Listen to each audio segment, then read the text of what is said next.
Black Star Network is here. Oh, no punches! I'm real revolutionary right now. Support this man, Black Media. He makes sure that our stories are told.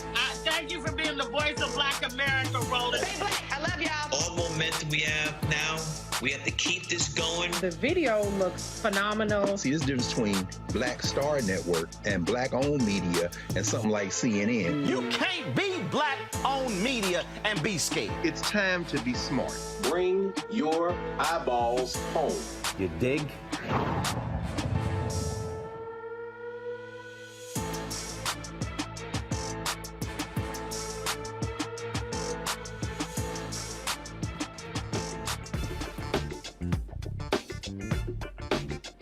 Today is Friday, February 10th, 2023. Coming up on Roland Martin Unfiltered, streaming live on the Black Star Network. A Roland Martin exclusive. A Texas man files a federal lawsuit against Killeen, Texas police officers in the city for excessive force following a seizure. We're the first to have the body cam footage of him being tased in an ambulance.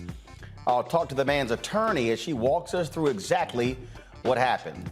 Staying in Texas, Dr. Ruth J. Simmons, the president of Prairie View A&M University, resigns 4 months early. Why? A dispute with Texas A&M University System Chancellor John Sharp over hiring during the rest of Simmons' term as president. She releases a scathing letter. Wait until we read it for you. We'll also talk with the head of the Texas Legislative Black Caucus about this issue. A Black Louisiana council member says she's getting railroaded on voter fraud charges. Her attorney will explain how the council member was interrogated and brought before a judge to plead guilty within hours of a DA who was subject of a DOJ investigation in 2016. And in our Education Matters segment, a high school dropout overcame the odds and is now, with the help of his son, teaching others how to overcome wealth barriers with his financial Literacy Academy. Folks, it is time to bring the funk on Roland Martin Unfiltered on the Black Star Network. Let's go. He's got it. Whatever the miss, he's on it. Whatever it is, he's got the scoop, the fact, the find. And when it breaks, he's right on time and it's rolling. Best believe he's knowing. Putting it down from sports to news to politics. With entertainment just for kicks, he's rolling.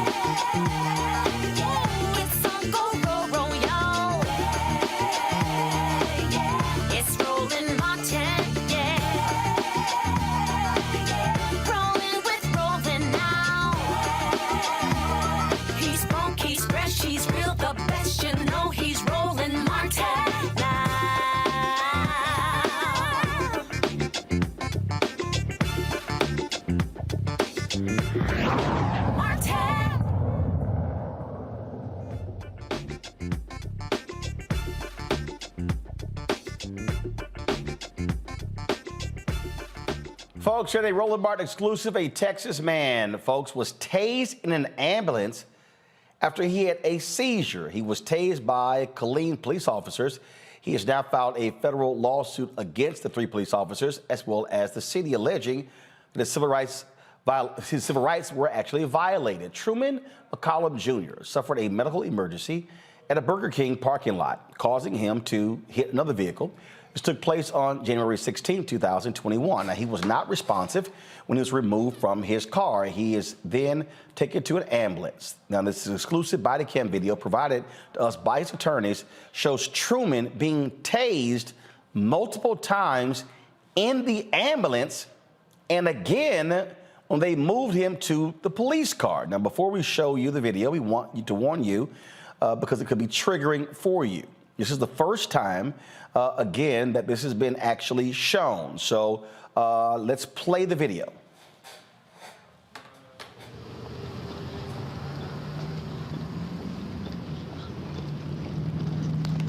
Whole traffic. Stop. Grab him down. Grab him down. Grab him down.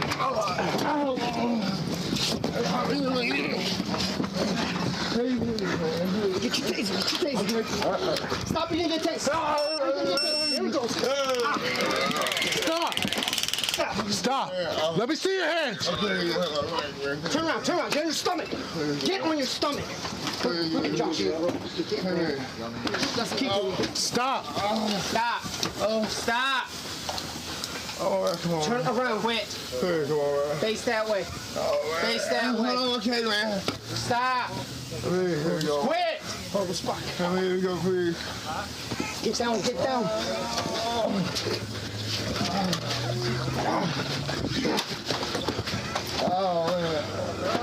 Still fighting.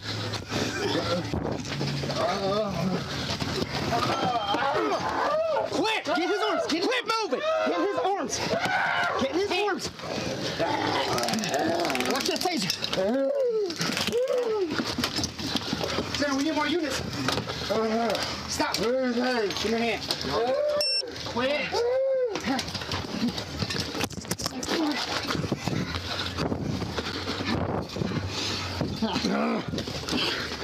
You gonna get it again? Get one arm.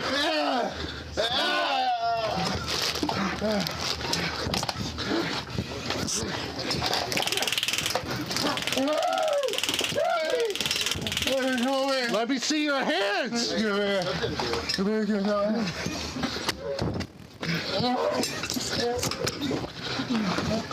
Quit moving. Quit moving. Hands are coming down. I don't want people to. Stop! I got one. Quit! Get the other hand. Get the other hand. I can't. Sir, quit.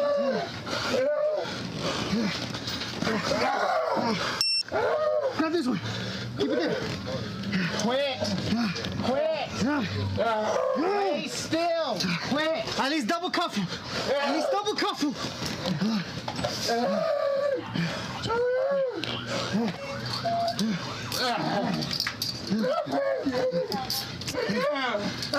We're working on it. What drives that? It doesn't matter how it gets put on.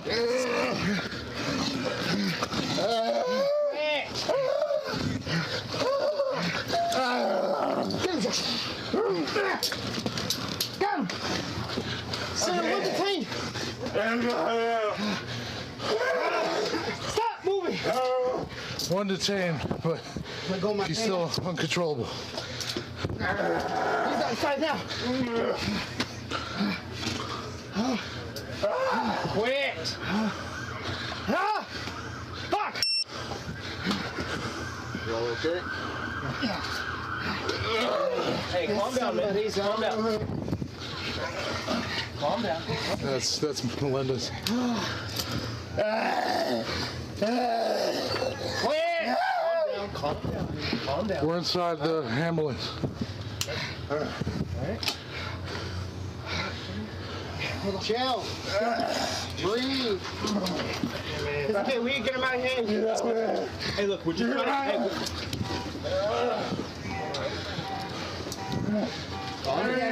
Hey, hey. Quit! Get him out! Calm Get him down. out! I'm trying to bring you out. Quit! Watch his head. Watch his head. Hey, quit flinging yourself around, okay? I'm trying to get you out of here. All right? Go ahead. One more. Careful. One step at a time. One step at a time. Go around. Go around. Okay, man. I got it. I got it. You got it?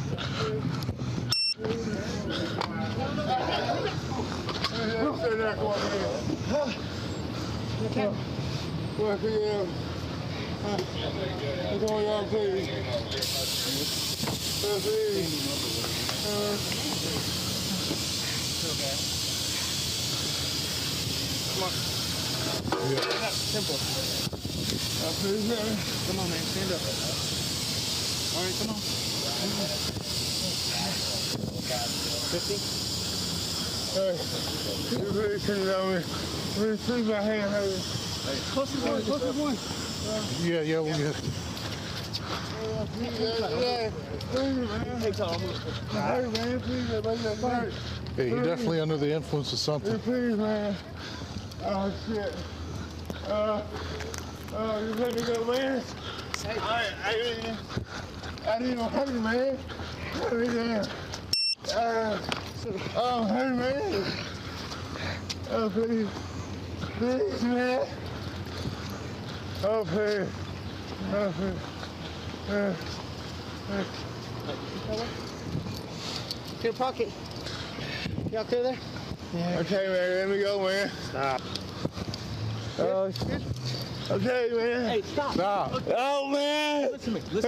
Listen to me. Just look forward and stop flailing around. Okay, Hey, listen. Put me, please. Hey, listen. Please, put me, hey, man. We're not. Please. We're just trying to search you. Yeah. Okay? All right, bring him in. Yeah, we're good. Will you please, man? Will you please let me, Oh, use your legs. Cut it out. Use your legs. Stand up. Stand up, sir. Stand up. So we're going to the other side. Okay. Turn around, buddy. You're right. Can you please let me go, man?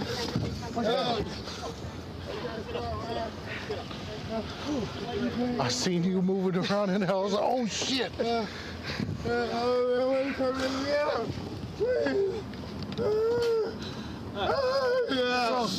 You tased my Okay, let me get myself out. You got me. Okay, let me out. Stop flailing. I tased you? Yes. What? Yeah. I'm like, ah! Oh, shit. My hand, man. Is the seatbelt on? Use the other. Almost.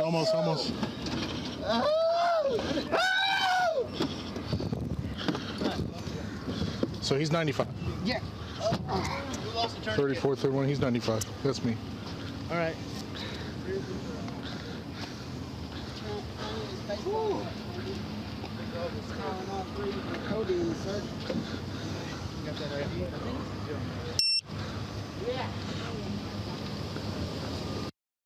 Well, I certainly have lots of questions regarding this video. When we come back, we're going to talk with one of his attorneys, Rossi Williams, about this lawsuit and what we just witnessed.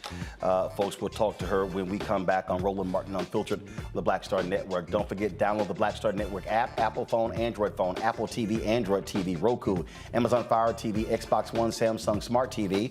Also, support us in what we do. Your dollars make it possible for us to cover the news every single day. Send check-in money orders to P.O. Box 57196, Washington, D.C. 20037-0196. Cash App, $RM Unfiltered. PayPal, R Martin Unfiltered. Venmo is RM Unfiltered. Zelle, Roland at RolandSMartin.com. Roland at RolandMartinUnfiltered.com. Get a copy of my book, White Fear, How the Browning of America is Making White Folks Lose Their Minds, available at bookstores nationwide. You can also get it from Target, Books A Million. Download your copy on Audible or order through your favorite black bookstore. Also, don't forget, today is the last day to vote for us for the NAACP Image Awards. You literally have less than 3 hours. Go to vote.NAACPImageAwards.net. What you then do is simply go to the Outstanding News Special category, look for Roland Martin Unfiltered, Black Votes Matter, Election Night 2022. Cast your ballot for us. Again, the deadline is 9 p.m. tonight, so please cast your ballot. We'll be right back.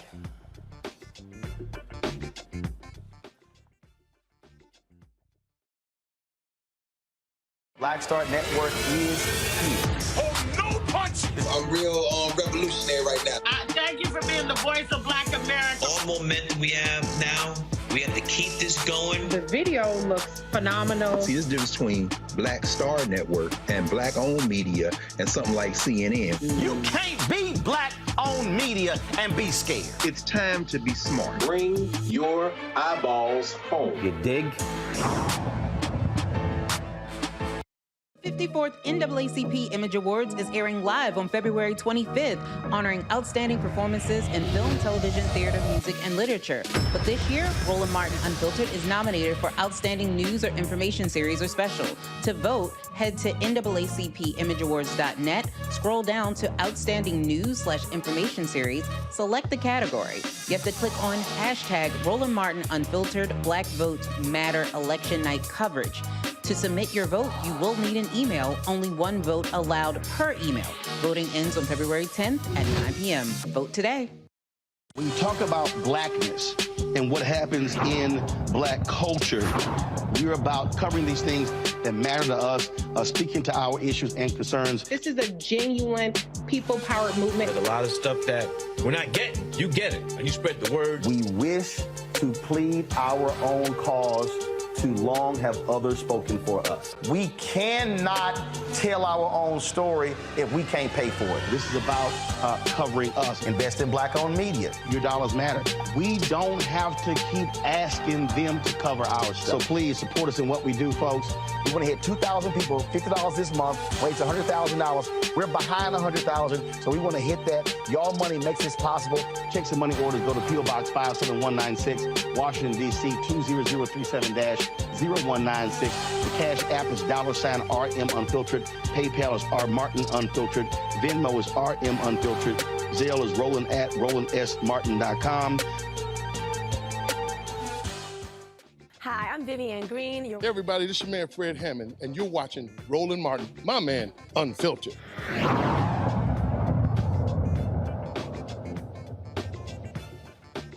All right, folks, let's talk about that video we just saw. A black man is suing the city of Killeen, Texas Police Department, plus 3 officers for being tased while he was in an ambulance. Rossi Williams is one of his attorneys, and glad to have her on the show. Rossi, I want to start with, so this is where I'm confused. And so, folks, do me a favor. I need you to play the video again, because this is where I am absolutely confused. And I want y'all to play it from the beginning, and then I'm going to fast forward it. No, go ahead and play right now. So play it, because I need to understand. So your client is in the ambulance right now. Yes. Stop the video. Stop the video. Now, he is being attended to by paramedics, correct? Yes. All right, play the video, folks. Now, stop. I'm trying to understand, if he's being attended to by paramedics, why is he being stunned with the taser? Did the paramedics call for cops? Did they say that he was being unruly, that he would not sit still on the gurney? No, that's not the case at all. In this situation, Burger King employee witnessed Mr. McCollum experiencing a seizure in the drive-thru. Mr. McCollum pulled up, made his order at the Burger King window. He was clearly coherent to make the order, and then he experienced a seizure. So as you can see in the footage, when you first showed it, when the police and the first responders arrived, in response to the employee's call for medical assistance for a man experiencing a seizure, Truman was literally still unconscious because he'd suffered such a severe seizure.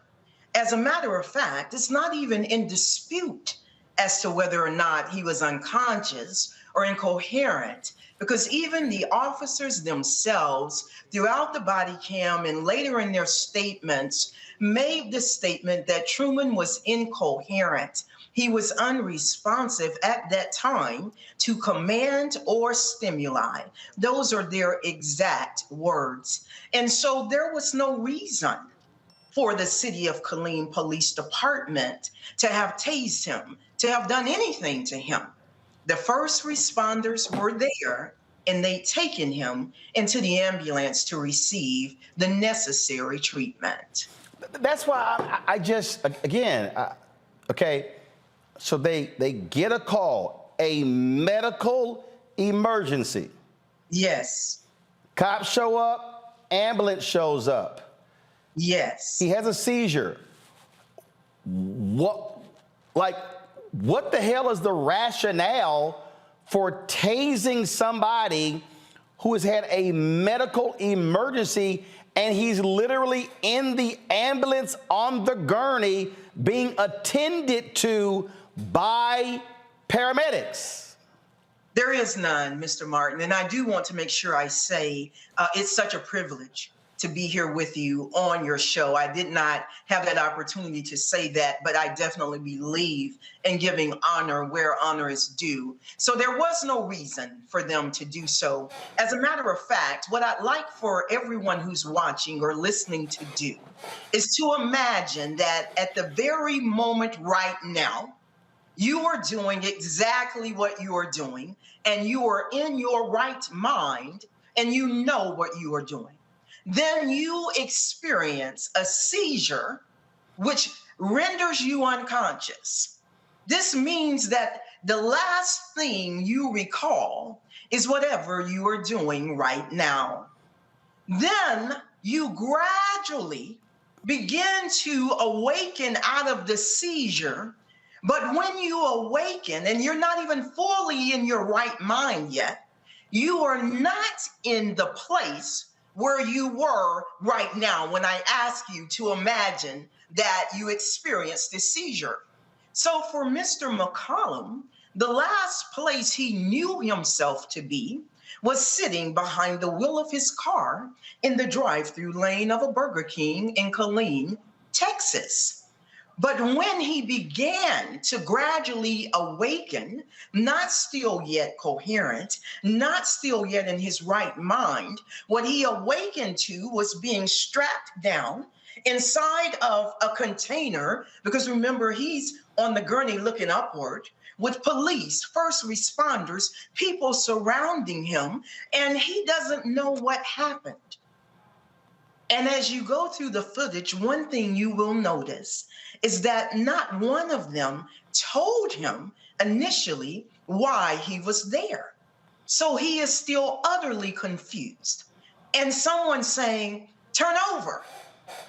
He's 6'3" inside that small place. He's trying to turn over, but he still doesn't know these are police. He still doesn't know what happened. He's trying to turn over, and that's when they start tasing him. They don't feel he's turning over fast enough. They don't feel he's following their commands, even though by their own admission, he's incoherent. He doesn't even know what's going on. And they tase him. And then again, they tase him. That's not enough for them. They tase him, Mr. Martin. And then again, they tase him. You can see at one point he's fallen off of the stretcher. He's on the floor of the ambulance, screaming, pleading, still not even knowing what's going on, hence the bewildered look in his eyes, and they tase him again. At one point, Officer Urena even readies his taser to deploy again, and they tase him again.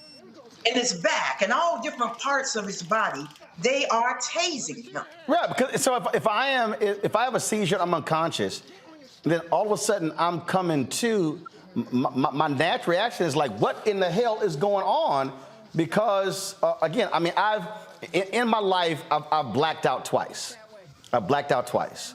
Last time I was a child, playing football in the front yard, heads collided, and got knocked unconscious. I can only imagine if I come to consciousness, and I come to consciousness, I'm coming back by virtue of a damn taser, I'm probably going to be swinging and all of that. I'm still trying to understand the logic of somebody being unconscious in the ambulance, in a gurney, and they decided we need to tase him to wake him up. I'm still, and not only that, if you roll that video, why aren't the paramedics saying, get the hell out of our ambulance? We are trying to deal with this man. This is what I'm thinking. Again, I don't know what their protocols are. I'm thinking that when you are in an ambulance being attended to, the paramedics, they have custody and control. For cops to say, oh, we're just going to enter the ambulance and do what we want, to me, that has to be a violation of some fire department regulations. And I would say to you, the reason that they're not saying anything, I think, are multiple. Number one, they're not Roland Martin unfiltered, wherein you would speak the truth as you have just done and done on so many issues. This is not what happens when in that camaraderie of the thin blue line of police, firefighters, first responders, people are generally not going to speak up. It's no doubt they see this. And I must say, you may see me closing my eyes or even having to control my breathing as I watch, because I stand in a righteous anger about what happened here. And I don't apologize for that, nor will I take down. And so they definitely could have said to the police, you need to leave. This man is not fighting anyone. He's not doing anything. He's just coming out of a seizure. He's not even totally coherent. And if there was a need to have calmed him, the paramedics have the ability to do that. They have medications. They have access to call in to emergency physicians. In addition to being an attorney, I'm a registered nurse as well. So there were so many ways besides this to have handled this situation. It certainly makes no sense whatsoever.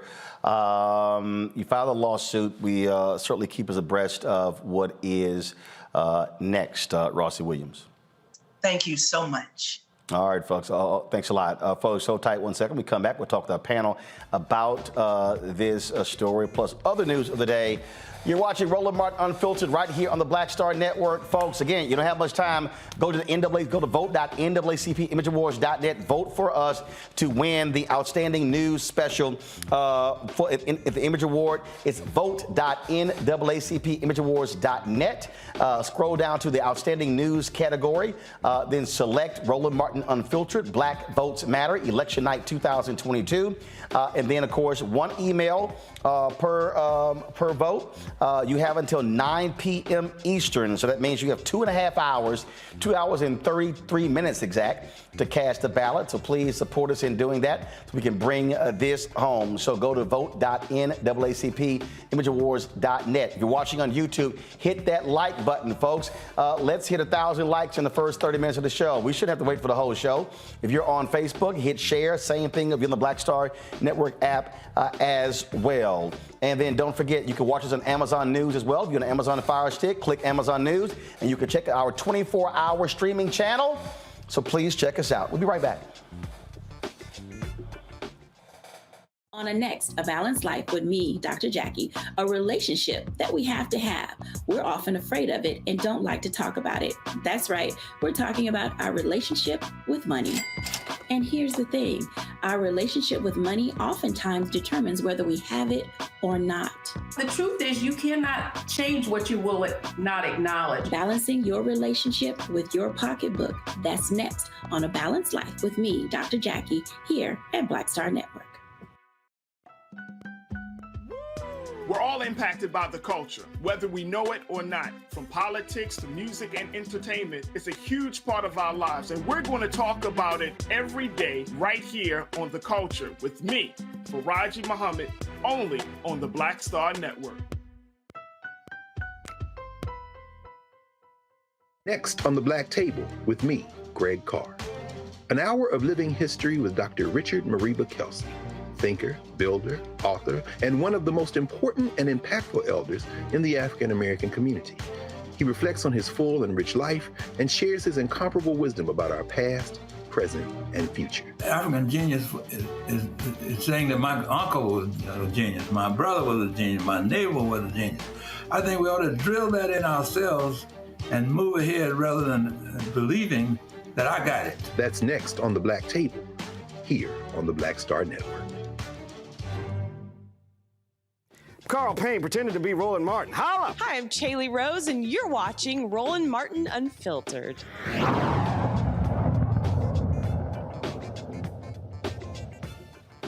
All right, let's welcome our Friday panel. Kelly Bethea, communications strategist. Michael Imhotep, host the African History Network show. Matt Manning, civil rights attorney.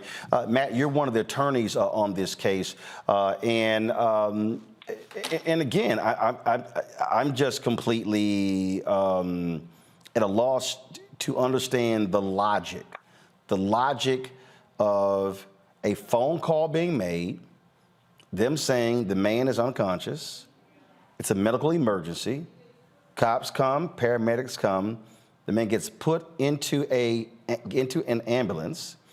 If y'all go back, roll a video from the beginning. Not them walking. No, from the beginning. No. So roll it to the video when he's actually in the car. Because first of all, Matt, what happened was, do we have video of him initially being taken out of the car and then put into the ambulance? So is this the video here? Is this the beginning? Okay, so this is them arriving on the scene. You see the body camera footage. You see the ambulance there. And what? Is he still in the vehicle? All right, so we're going to the video here. Pull the sound up, please. That blue truck involved? Yeah, that's the truck that got hit. I told him to stay till y'all got here. So the Burger King workers tell him, hey, what's up, man? There's a medical emergency. What happened? I was first of all, I'm showing you that I got my weapon right now. Okay, I appreciate it. Just in case it had been somebody, crazy stuff. So that's not, Matt, that's not the client. No. That's the car that he hit. Okay, so he hit a car. Okay. Right. All right, guys, fast forward, please. I need you to fast forward to. I need you to fast forward to when they go to McCollum's car, please. I looked back, it looked like it was a gray.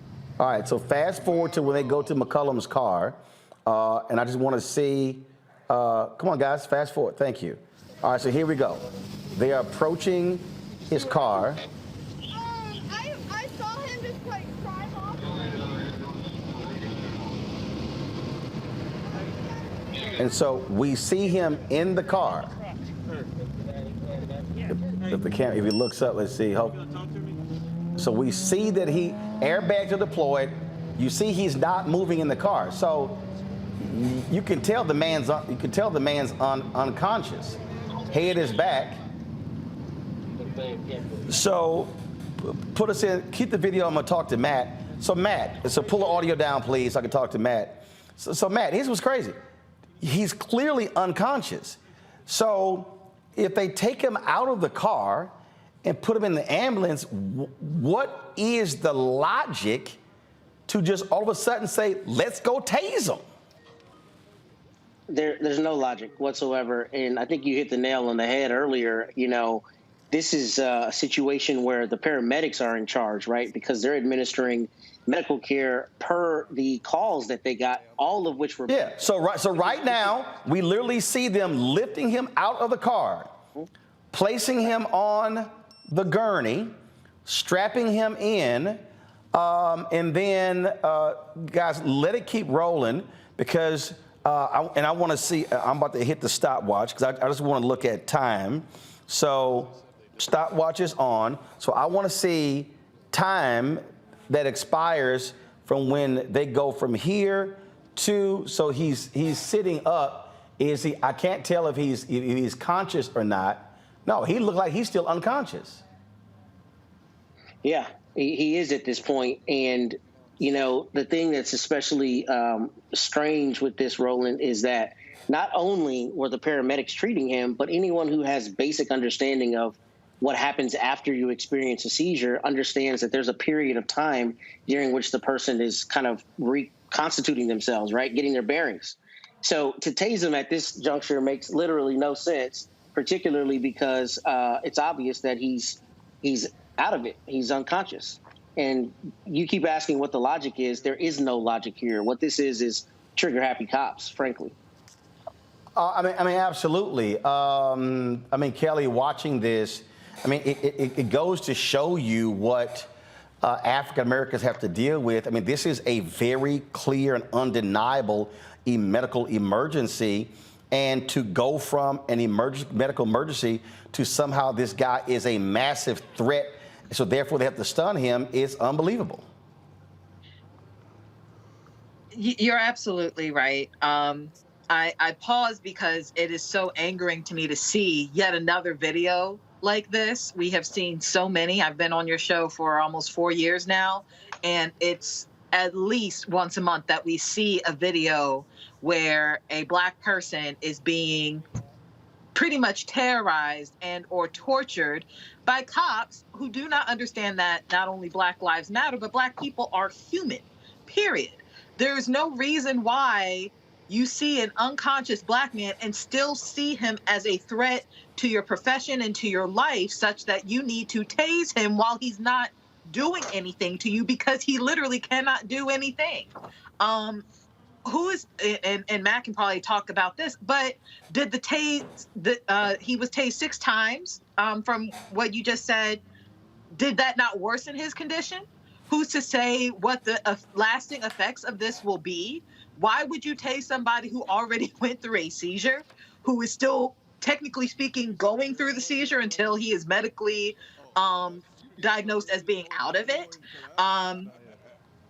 I want to know whether the EMTs have been implicated in this at all, because I feel like they did not take into consideration their patient when they let these cops in, right, into the ambulance, and how they just didn't have regard for his life, even though that's their job too. Guys, I don't know why that I have, and it's all just absolutely absurd. Why are we playing the video again? Okay, what I was trying to do is I wanted to see how long, folks, it was for him being taken out, and then the next video of them going into the ambulance. And so, was this not one continuous video?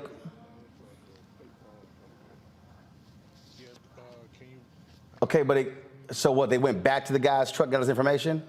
Okay, all right. So what I need y'all to do is mark the video where they took him out. Mark that video, fast forward to when they actually, and then tell me how much time elapsed. No. Listen to me again. Go back to the point when they took him out of the car. Look at the timer and tell me what that time was. Fast forward to when they get into the ambulance, and then subtract. That tells you how much time it was. Then tell me what that time was. All right, Michael. Again, we see these cases. We see these things happen. Folk always like it. Like I did some conservative show the other day. They're like, oh, you guys are always being victims because we get victimized. Fact of the matter is, I just don't understand. If you're unconscious, how are you a threat? Right. I'm black while being unconscious, I guess. I don't know. I'm reading this story.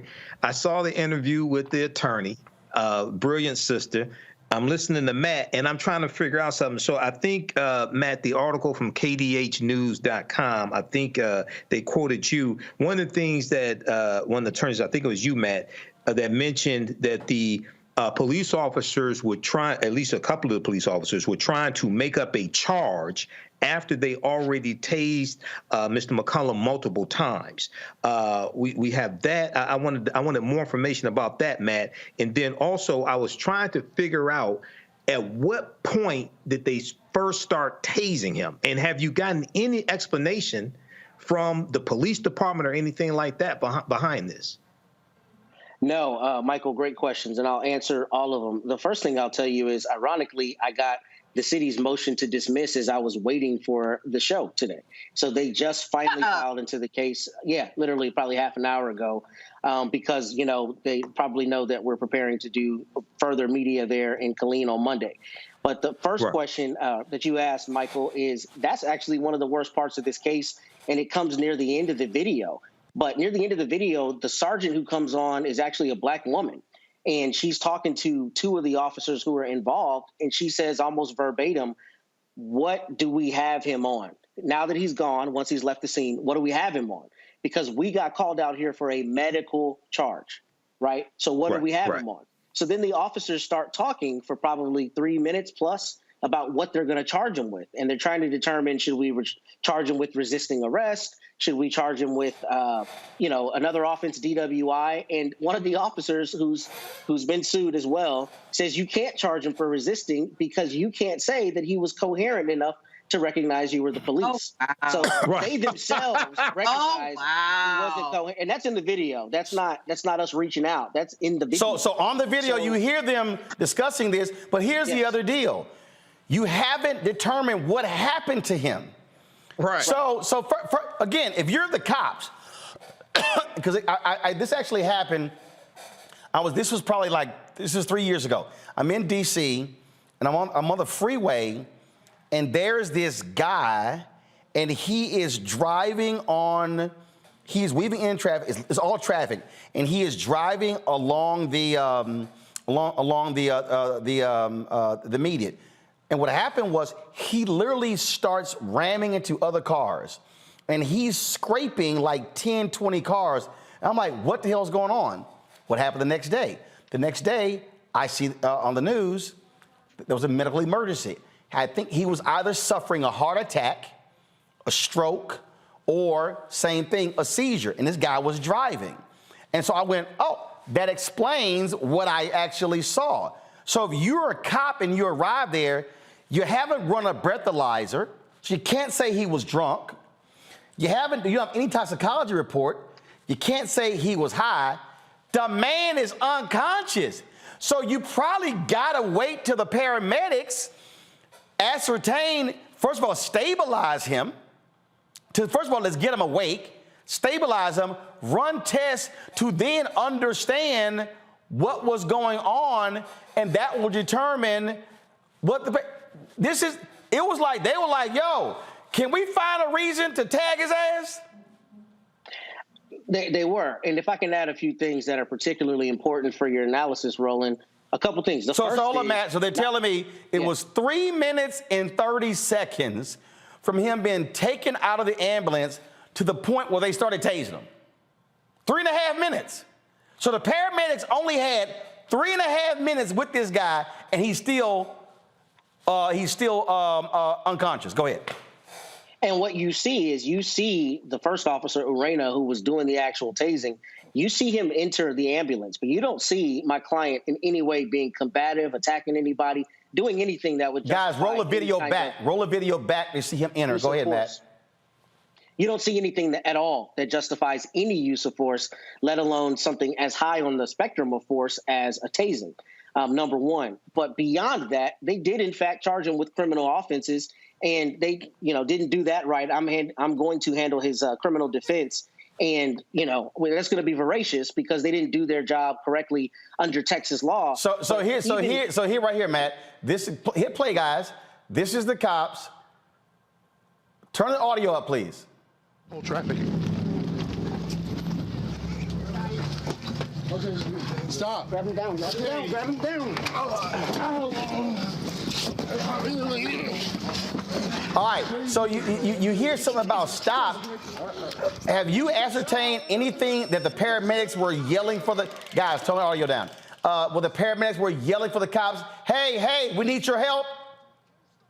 No, I have not yet. My understanding is the officer who is on the other side of the taser, the one with the baseball cap, called Urena to come and try to help subdue him. But what you don't ever see and what you never hear is any indication whatsoever that he was hurting anyone, combative, aggressive in any way. So it's almost like they are trying to require him to receive medical treatment. And obviously, as you know, he's able of his own volition to refuse medical treatment. But beyond that, they are not able to use force where force is not justified, any kind of force, let alone, less lethal force like a taser.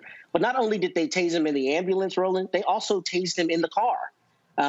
So as you see, the lawsuit alleges all of the times you can clearly see the taser. But it's my understanding he was tased even more times. And without saying too much, there are objective third parties who received him and made contact with him after this ordeal who were irate, not only to the extent of they thought that this is the kind of thing that the city of Killeen does all the time, but also that what happened to him objectively is just indefensible and without any kind of justification. So I think what you should really show is the end of the video so you can see the police trying to get together to come up with a charge. And now he's facing a misdemeanor criminal charge when he had a medical issue. And by the way, during the time that the police are trying to figure out what's going on, the Burger King people are the people who called 911 to begin with. But one of the managers comes out and shows one of the officers the actual video where they saw him have the seizure. And he says almost verbatim, see, you can see him twitching in the car. You know, he had a seizure. So the police had no cause that anything criminal happened, and they nonetheless treated him in such a dehumanizing way. Absolutely stunning. All right, folks, hold tight 1 second. We come back. We're going to talk about Prairie View A&M University. Dr. Ruth Simmons, one of the top university professors, university presidents in America, announces she is leaving at the end of the month in a dispute with the Texas A&M Chancellor, John Sharp. Wait until we read for you her letter that she sent out. We'll also talk with the head of the Black Caucus in Texas about this as well. You're watching Roland Martin Unfiltered right here on the Black Star Network. Hi, I'm Dr. Jackie Hood Martin, and I have a question for you. Ever feel as if your life is teetering and the weight and pressure of the world is consistently on your shoulders? Well, let me tell you, living a balanced life isn't easy. Join me each Tuesday on Black Star Network for a Balanced Life with Dr. Jackie. We'll laugh together, cry together, pull ourselves together, and cheer each other on. So join me for new shows each Tuesday on Black Star Network, A Balanced Life with Dr. Jackie.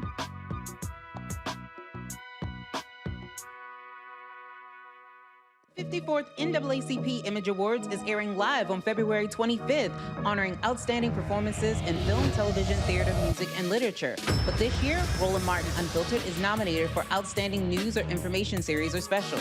To vote, head to NAACPImageAwards.net, scroll down to Outstanding News/Information Series, select the category. You have to click on hashtag Roland Martin Unfiltered Black Votes Matter Election Night Coverage.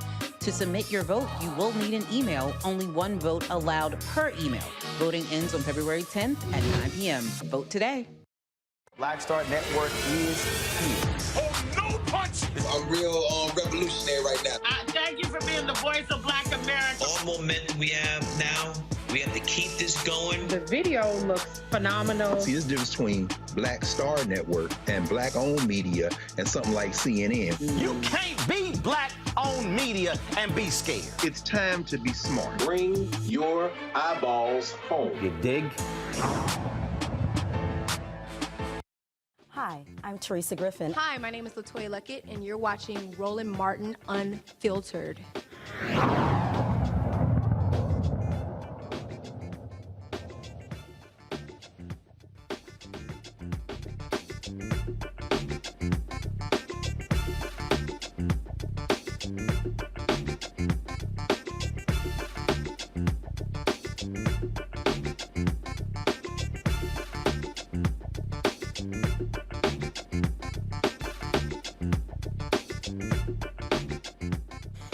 All right, folks.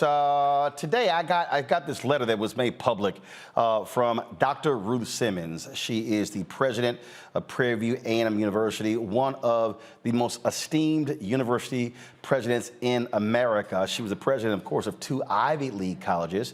She took over at Prairie View, surprising many folks.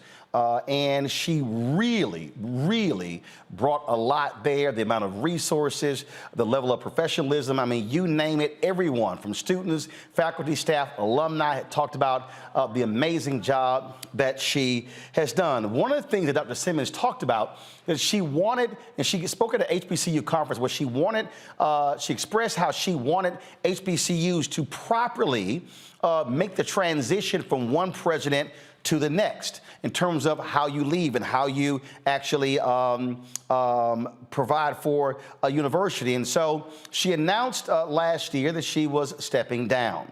And I remember when she did so, and even that initial announcement, I was like, something's not quite right here. In terms of with the announcement, I said, I wonder if she's really leaving because she wants to leave. But so that was the case, and so she laid out the timetable for how she was going to leave. The Texas A&M University system, the Board of Regents, announced a new president.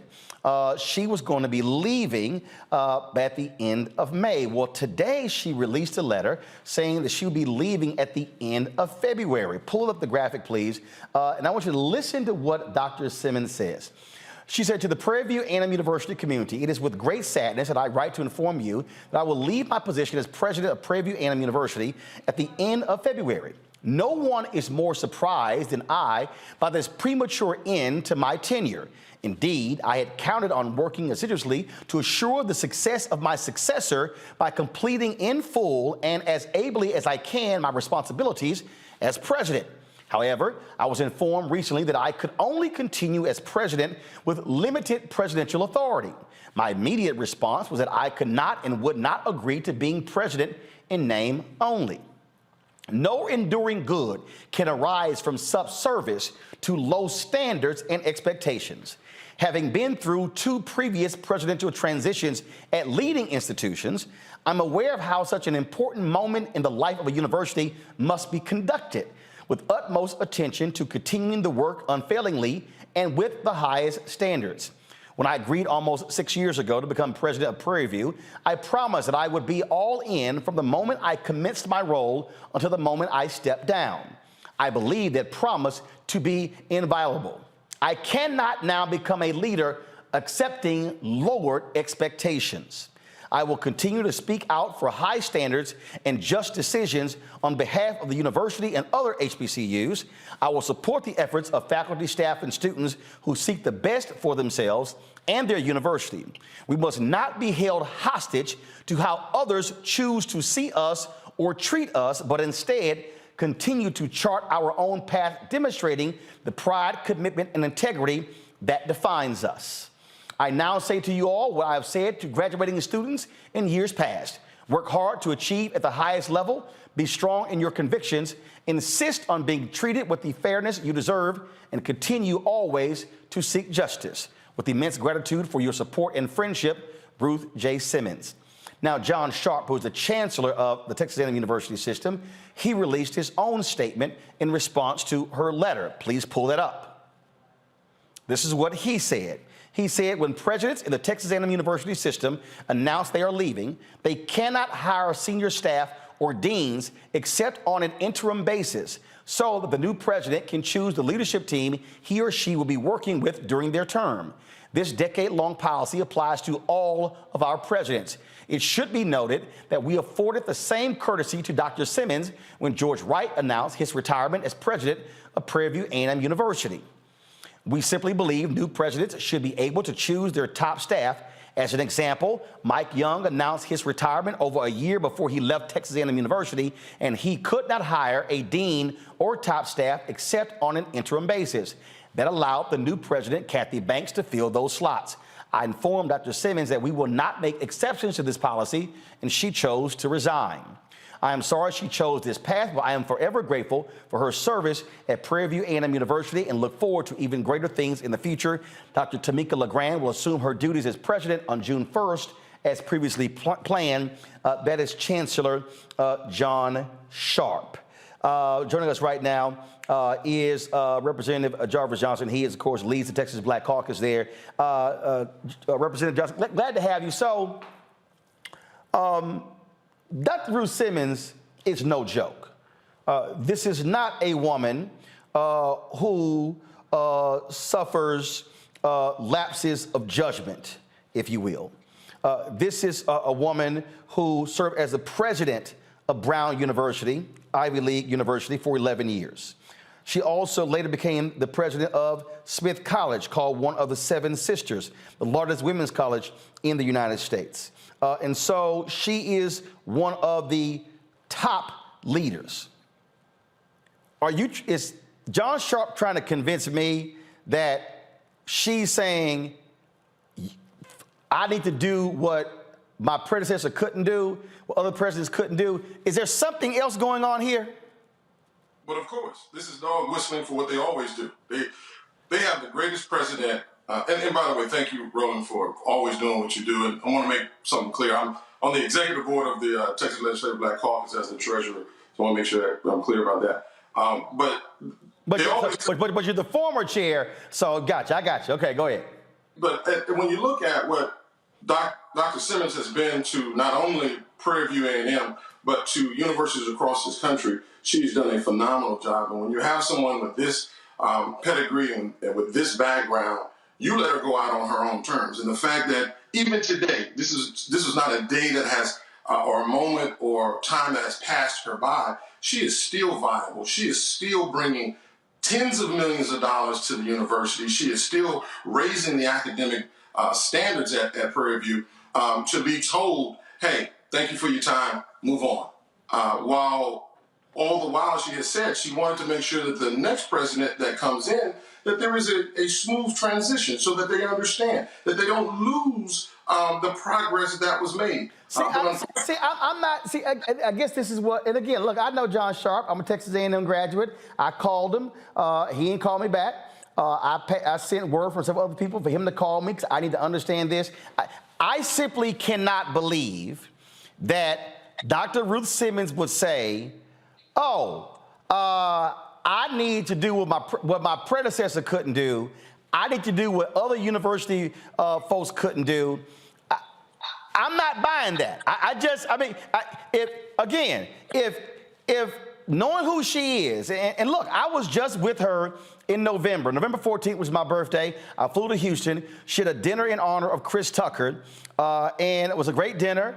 And sitting there at her table, listening to her talk about the vision, how she conducted herself. This is not a woman who is just going to pop off and just fire off. No, this is someone who carries herself with a high degree of dignity. I'm just not believing, she wanted just to hire deans and hire top staff, knowing full well a new president was coming in when the same thing happened with her. I'm going to go to a break. I want you to answer on the flip side. So, I've been calling around. We tried to get some Prairie View A&M Alumni Association on. I've been told by many people this was a talk of the Prairie View alumni chat rooms all day. But something just... my gut is saying something else is at play here and not what Sharp said there. And so I want to come back and talk about that when we come back. Again, folks, you're watching Roland Martin Unfiltered on the Black Star Network. Hit the like button if you're watching on YouTube. Share button on Facebook. Same thing, the Black Star Network app. Speaking of the Black Star Network app, download it if you have not done so. We got 1 million subscribers on YouTube. We need 1 million downloads of the Black Star Network app, folks. We own it. We control it. This is how we control our own destiny. Download it to your iPhone, Apple phone, Android TV, Apple TV, Roku, Amazon Fire TV, Xbox One, Samsung Smart TV. Speaking of Amazon TV, Fire TV, we are actually on the Amazon Fire Stick. You can click Apple, you can click Amazon News. You can watch our 24-hour, 7 days a week streaming channel right there, along with CNN, MSNBC, and the rest of them on Amazon Fire TV. And we got some great news coming up, some other announcements, how you can see our 24-hour channel. So trust me, we got some great things coming down the pipeline, and we'll be discussing more of this Prairie View story, which is confusing to me right here. We'll be right back. Hatred on the streets, a horrific scene, a white nationalist rally that descended into deadly violence. White people are losing their damn minds. As an angry pro-Trump mob storms the U.S. Capitol, we've seen shooting. We're about to see the rise of what I call white minority resistance. We have seen white folks in this country who simply cannot tolerate black folks voting. I think what we're seeing is the inevitable result of violent denial. This is part of American history. Every time that people of color have made progress, whether real or symbolic, there has been what Carol Anderson at Emory University calls white rage as a backlash. This is the rise of the Proud Boys and the Boogaloo Boys. America, there's going to be more of this. Here's all the Proud Boys, guys. This country is getting increasingly racist in its behaviors and its attitudes because of the fear of white people. The fear that they're taking our jobs, they're taking our resources, they're taking our women. This is white fear.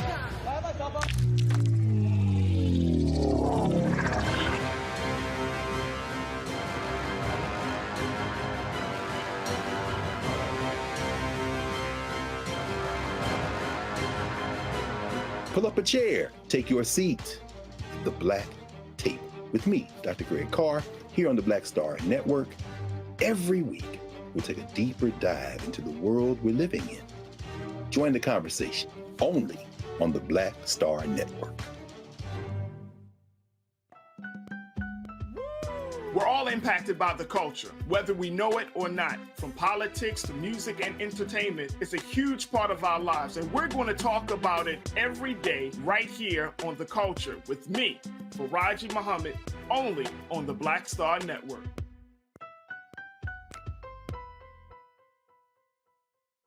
What's up, y'all? I'm Will Packer. I'm Chrisette Michelle. Hi, I'm Chaley Rose, and you're watching Roland Martin Unfiltered.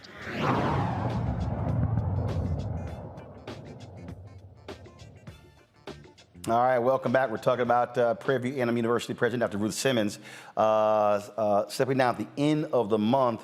Representative Johnson, again, so I was talking about, so let me just, for all people who are watching, just understand this woman's career, which is why I'm saying this does not make any sense. One, she was an assistant professor. First of all, she's a native of Texas, graduate of Dillard University, got her master's and doctorate from Harvard University. Assistant professor at the University of New Orleans. She worked at California State University, Northridge, then went on to USC, University of Southern California. Then went to Princeton University as assistant dean of faculty, then associate dean of faculty. She was provost of Spelman College. She went back to Princeton as vice provost. She became president of Smith College and led the university for 6 years from 1995 to 2001. Then she became the president and the first African-American woman to lead an Ivy League school when she took over Brown University, serving there again for 11 years. Led a $1.4 billion initiative, the largest in the university's history, again, hailed as one of the top university presidents in America. Served on the board of Goldman Sachs, folks. Then, of course, she decides to come out of retirement and was invited to lead Prairie View A&M. And again, she took over as the interim president on July 1st, 2017, and became the president. And her goal was to raise this HBCU to be not one of the top HBCUs, one of the top countries. That, Representative Johnson, is what is bothersome, because she talked about the proper transition from leader to leader, and she laid out how it should be done. Clearly, the Texas A&M Chancellor had a different idea. It ain't bothersome. You know better than I do, just like we see it all the time. This is that black magic that Dr. Simmons has put in place, that they didn't think this woman, who does have the pedigree, would come out of retirement and then do the miraculous, wonderful thing that she did at the university. And then when she says, look, I'm going to go ahead and step down, and by the way, I've had a multitude of conversations with Dr. Simmons over the years as we talked about getting more money for the university, as we talked about increasing research dollars, so forth and so on, because I'm a member of appropriations and on Article 3 that deals with education. And so she did such a wonderful job that it seems like people got intimidated. They got intimidated by the very nature of what they always tell us to do. Pull yourself up by your own bootstraps. And so here it is that this Houston woman, this hometown woman, came back home, then went to Prairie View and did a phenomenal job. And then they said, well, wait a minute. We didn't expect you to start competing with A&M. We didn't think you would start competing against the big universities. We just wanted you to stay in your lane. And so through that transition to move from president to emeritus, but to make sure that the transition is easy for the new president to keep the progress, they said, no, we don't want that. We don't want that. You just need to go ahead and leave it up for the new president to handle her business and do it as she sees fit. I think that's disingenuous, and I think it was done purposely because I don't think that they like the success that Prairie View is having. And so we have to look at that, because when you look at how the university system is, how board members are are chosen, and even those board members are then choosing presidents. They want to choose presidents based on what they think is going to be best suited for their narrative and what they want. Dr. Simmons pushed the envelope. She pushed the envelope when it came to critical race theory. She pushed the envelope and letting students speak their mind and do the research that was necessary. That upset a lot of people that didn't want her to do that. But Dr. Simmons said over and over again to me, I'm comfortable where I am. I've had a great career, and there's nothing that you could do to harm me. But at the end of the day, they do want to make sure that they're destroying her legacy by simply telling her leave. And I think that in itself is very hurtful, very disrespectful for a woman like Dr. Simmons, who has done a phenomenal job at Prairie View and giving all HBCUs a great day. Indeed, Representative Johnson, we really appreciate it. Thanks a lot. Thank you, my brother. Sir. Michael, I'll go to you. The thing here, first of all, folks, like I said, this is a photo of me with Dr. Simmons, as well as Houston Mayor Sylvester Turner. This is from November 14th, when she had the dinner in Houston for comedian Chris Tucker. And she, again, I just don't understand. If they said, Dr. Simmons, you can't hire deans and top staff because you're leaving in June. That's what happened with your predecessor. This was happening with every university president. I don't see Dr. Simmons saying, oh, that's unacceptable. That's why I'm like, this is not, again, I've covered a lot of stories. If you go back, guys, pull her letter up again. You read this, come on, pull her letter up, come on. Come on, let's go. You read her letter. When she says, no, go to the next page. No. When she says, no enduring good can arise from subservice to low standards and expectations. She then goes on to talk about previous administrations and then says, I promised that I would be all in from the moment I commenced my role until the moment I stepped down. I believe that promise to be inviolable. Go to the next page. She then says we must not be held hostage to how others choose to see us or treat us, but instead continue to chart our own path, demonstrating the pride, commitment, and integrity that defines us. Michael, she's saying a whole lot there. A whole lot there. It sounds like they're handcuffs on her. It sounds like things that she wants to accomplish or something. And you mentioned in the interview, a fear or something like that when the HBCU tries to compete with a predominantly white institution. Is that what you said? No. Representative Johnson made that comment in terms of, because obviously Texas A&M is one of the flagship institutions in the state. Her whole deal is Prairie View, long history, should also be a major institution. It's under the Texas A&M University system, though. Unlike Texas Southern University, which the other HBCU, which is a standalone, they're under no one system. Go ahead. So when she talks about substandard and she says subservice.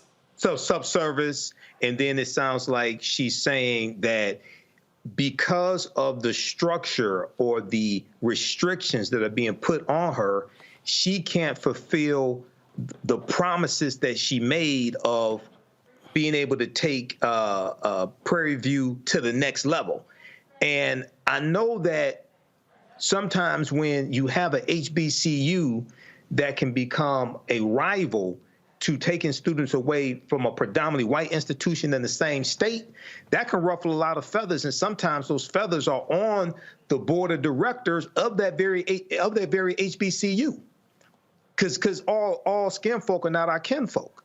So hopefully we'll find out what this is really all about. But it seems like she was trying to send us some messages. Oh, no, Mike, she wasn't. No, Mike, she wasn't trying. Kelly, I read that letter. She wasn't trying.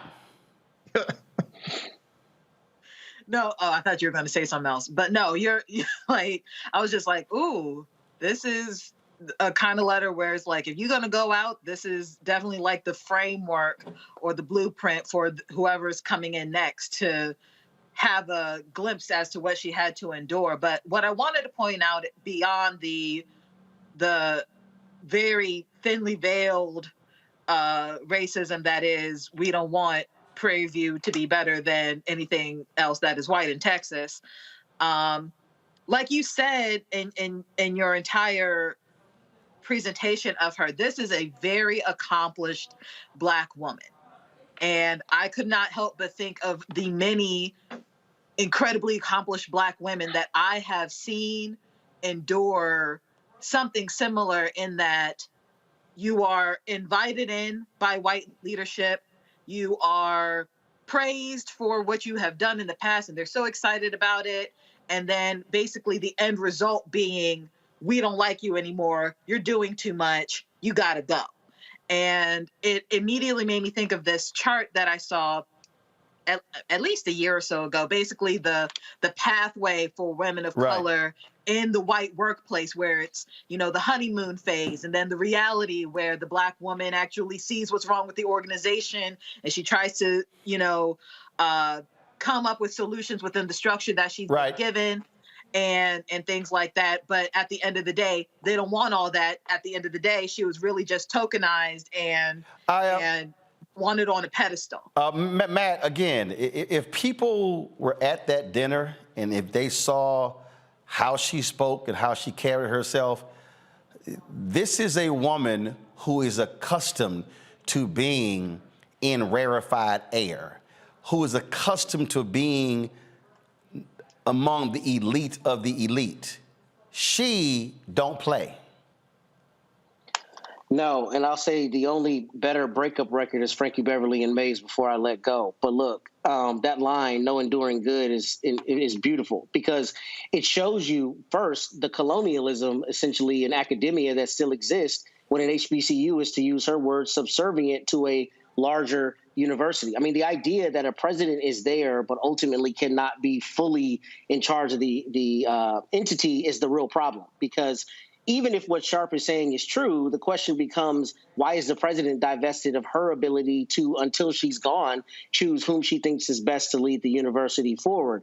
But also, to your point, I mean, has been an administrator at some of the best institutions in the country. So I cannot imagine it's as one-dimensional an issue as she wanted to hire people as she was on her way out. It doesn't even make sense that it would be that simple. It's more kind of to what Kelly and Michael said, the idea that, here she is exceeding expectations. And to that point, we had a story on your show maybe 6 months ago about FAMU and how FAMU was getting grief from, I guess, the state of Florida system or whatever systems on top for too many students coming in.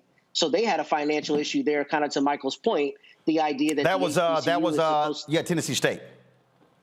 I thought it was FAMU that we discussed it in the context, but maybe you're correct. I'm sorry.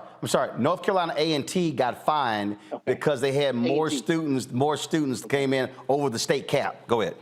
Correct. And I'm sorry, I said the wrong university. But the principle is still the idea that the system is not happy with the idea that the HBCU is punching way out of its weight class and not staying in its place. And, the idea, if you read her letter, what she said pretty clearly is, I will not remain somewhere where we're subservient to low standards, but also where I cannot be the president the way I told you I would be president until I left.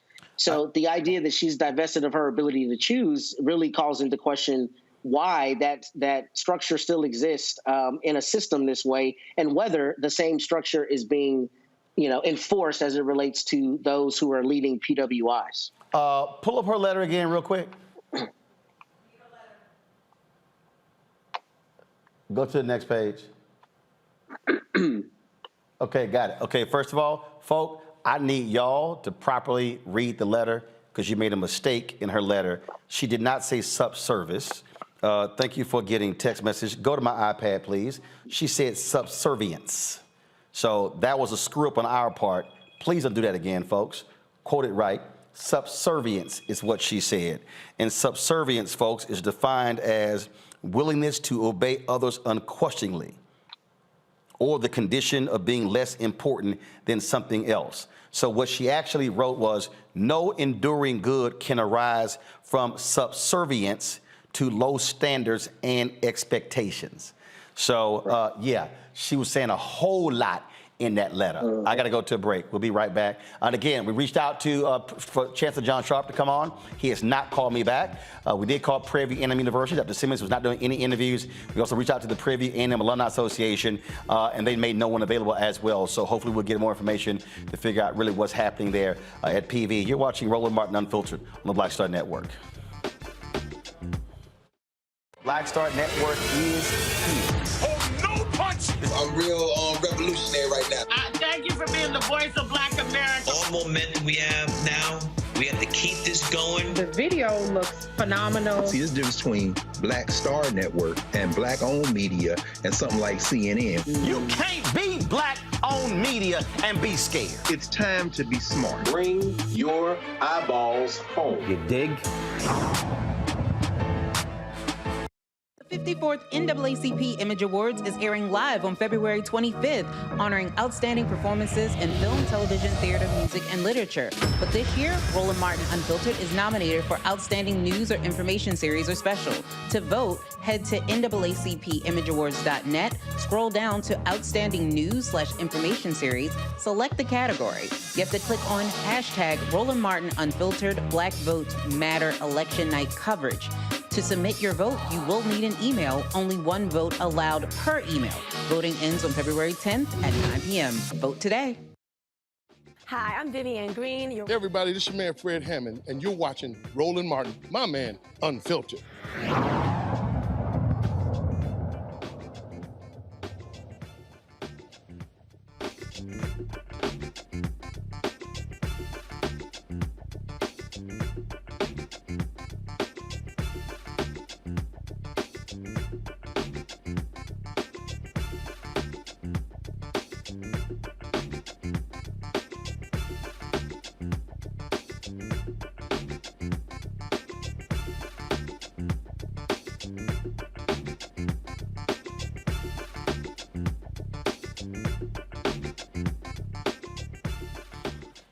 Folks, a Louisiana councilwoman has been indicted for voter fraud. She says she is innocent of these charges. Vile Platte City Councilwoman Christina Sam went to the DA office of Trent Brignac in November to report being harassed by the relative of her political opponent. She was then called back to the DA's office on November 17th, thinking she's going to be questioned about her complaint. Instead, she was interrogated for more than 4 hours and falsely accused, she says, of registering voters in her district and did not live within the district. She says she was told the only way she could get out of jail that day was by accepting a guilty plea. So she initially took a plea bargain to voter fraud. At this point, Sam has not been indicted on any charges. Sam was indicted last week after her attorney tried to get the DA recused from the case. This is the same DA who was investigated in 2016 by the DOJ. Rochelle Jones represents Councilwoman Sam. She joins me now from Lafayette, Louisiana. Rochelle, how are you? And thank you for having me. All right, so she goes to the DA to report somebody else.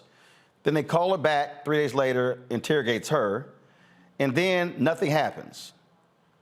That's correct, Roland. Nothing happens, and she's called 2 days later to return to the DA's office, and she was under the belief that she had to go and provide information about the complaint she made.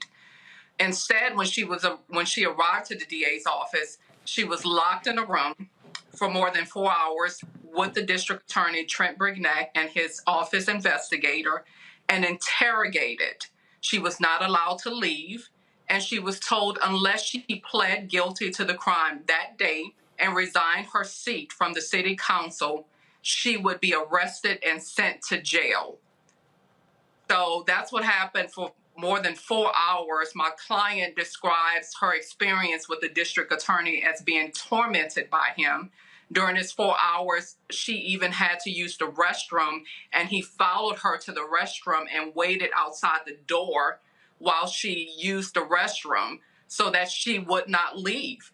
So the experience was not only one of torment, but also of humiliation for her. And this is a public official in that parish. Okay, so then, okay, so explain the indictment and how that just arises.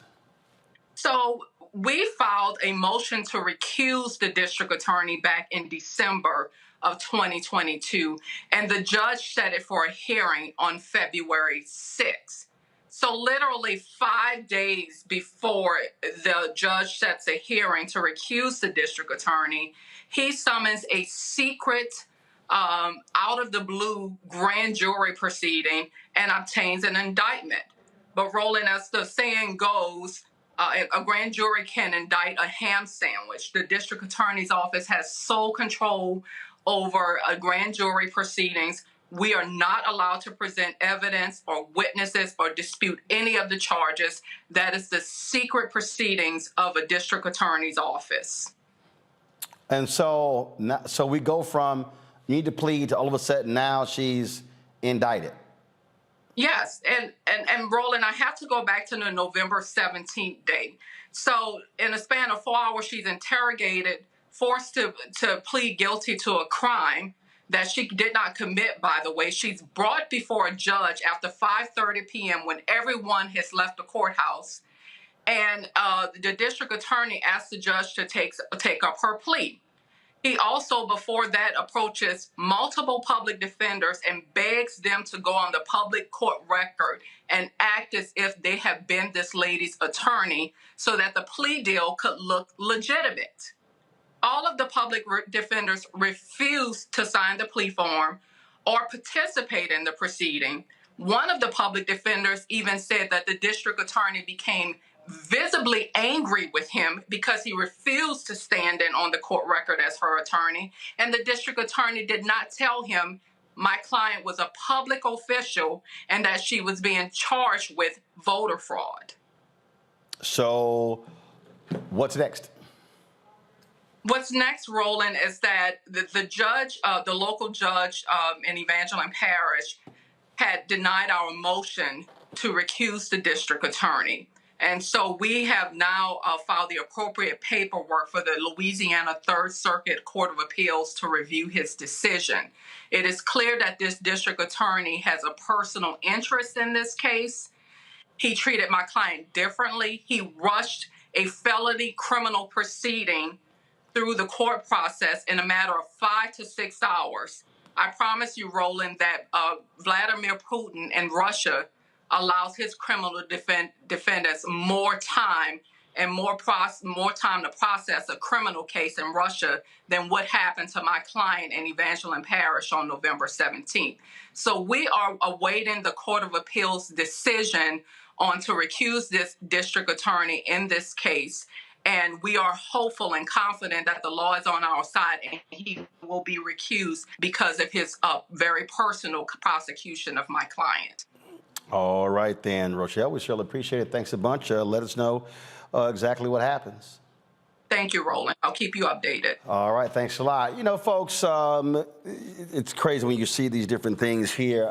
And speaking of that, Matt, Michael, as well as Kelly, did you see the story out of Alabama where black students protested at a high school because they said that the authorities, the school authorities, told them if you have a Black History Month program, you cannot discuss anything that took place before 1970. Now, no, seriously, straight up. I saw that story from the Rio. I was talking to someone earlier about this, and they couldn't believe it. 200 students at Hillcrest High School in Tuscaloosa County, again, walked out on Wednesday. And again, they said that the principal said they could not reference anything that happened before the 70s, including slavery, the Black Panthers, or the civil rights movement. They said it was intimidation by the school. And then, of course, the superintendent released a statement as well. Let me see if I can pull this statement up so I can read it for y'all, which it's just crazy. And just I keep trying to explain to people, Matt, what's going on in this country and how these people are absolutely scared to death of history that we tell, and because they don't actually want to deal with the reality. And so this is what the Tuscaloosa County School System supports our students' right to peacefully demonstrate. A number of our Hillcrest High students have concerns about the culture within their school. We care deeply about our students, and it's important that their concerns are heard. We're putting together a plan to make sure our students feel heard, so we know the right steps to put in place to ensure all students know that they are valued. Okay, Matt, this is real simple. Either they were ordered to do that or not. So I don't want to hear a damn thing about no plan, about here our students. Were they ordered not to talk about anything happening before 1970? Yes or no? Exactly, period. That's the only question.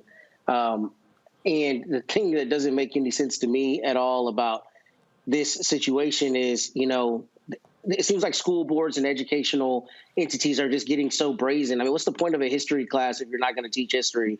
And we see that not only in Florida with the AP class that DeSantis is trying to attack, but what you see right now is you see primarily conservatives, let's be honest, trying to attack history and objective facts and make it likened to things that we know were objectively racist history. And what I mean is they try to teach, or try to liken the civil rights movement to the Confederacy. They aren't the same thing.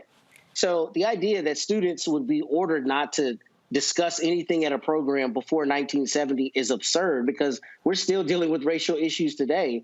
And, for them to try to spin it is just BS. We know that. And we're seeing it all around the country. And we're seeing, unfortunately, that politicians are able to leverage this in some places. In Florida, here in Texas, there's an all-out assault on education, and the idea that any education that makes people offended, irrespective of its truth, is something that should not be taught. And that's, absurd, especially if we want a citizenry that knows the actual truth of what happened in the past. But bottom line here, Kelly, I keep trying to explain to people, they want to attack every single institution. This is about white fear holding on to power. It really is, but it also, in a ironic way, is kind of funny in them thinking that Black history ended after 1970. I'm not going to get into it. I'm sure Michael is about to give us a breakdown as to what happened between 1970 alone. No, he's not, because he's only going to have 30 seconds. Don't do that, man, like that. Right now, y'all keep laughing. Y'all taking this time. I understand, but you understand my point. There are plenty of things that happened between 1970 and 2023 that people can talk about that will make white people just as uncomfortable, just as fidgety, just as, frankly, guilty as things before 1970. So it's not something that is going to stop history from being told. You're just going to feel dumb about it either way. Right. Michael Kelly kept talking, so you only got 20 seconds to go. CBS 42 has a story about this, and number one, they should sue that school. Number two, in the statement from the superintendent, they did not say the students are lying. They did not say it didn't take place. Right. So that leads me to believe at least somebody at that school has an authority position said that. Lastly, we need to have Michael, you ain't got no lastly. I told you you had 20 seconds. You had 28. All right, I literally got to go to a break. I'll be right back. Roland Martin Unfiltered on the Black Star Network. You can't be started with first, second. You got to go.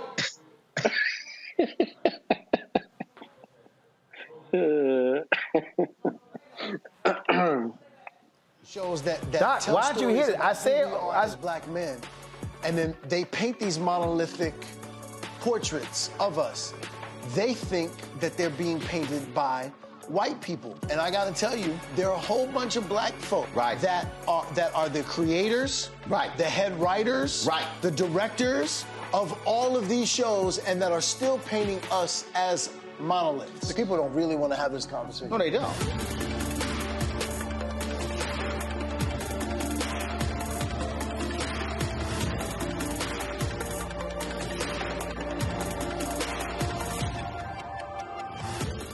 Next Next on Get Wealthy with me, Deborah Owens, America's Wealth Coach. Listen to this. Women of color are starting 90% of the businesses in this country. That's the good news. The bad news, as a rule, we're not making nearly as much as everyone else. But joining us on the next Get Wealthy episode is Betty Hines. She's a business strategist, and she's showing women how to elevate other women. I don't like to say this openly, but we're getting better at it. Women struggle with collaborating with each other. And for that reason, one of the things that I demonstrate in the sessions that I have is that you can go further together if you collaborate. That's right here on Get Wealthy, only on Black Star Network. Hey, I'm Deion Cole from Blackish. Hey everybody, this is your man Fred Hammond, and you're watching Roland Martin, my man, Unfiltered.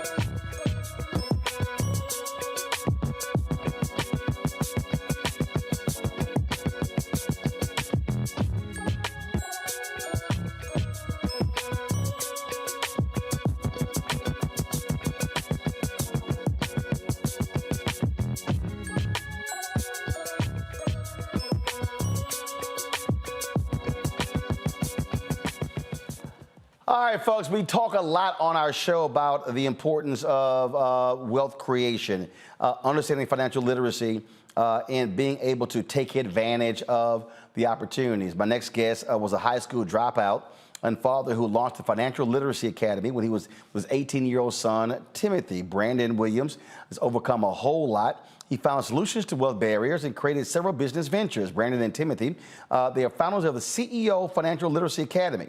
And they join us right now. I'm glad to have both of you here. So first of all, so explain this academy. Exactly what is it? Okay. The academy was created to get back in the community and help the community, the youth, break the financial curse in the community. And what I meant by that is, you mentioned I dropped out of high school in the 11th grade. That was important because I didn't have any resources. And the reason we created the Financial Literacy Academy is because when your parents don't know the rules to money and they don't have any higher understanding about money, credit, finance, where do you go? And oftentimes I used to look to the street, you know, the guy with the answers on the street. And we brought this Financial Literacy Academy back so the kids wouldn't fall prey to the guys on the street that they thought had the answers. Right. So what exactly is the academy? What do y'all actually do? Okay, so it's a financial literacy and entrepreneurship academy. So we teach the youth. No. Follow me here. When I say academy, is it an actual school? Is it a series of classes? Exactly what's the academy? Okay, so the academy is ran through after-school programs. We partner with a national organization by the name of OIC. And it's a job training and entrepreneurship development academy.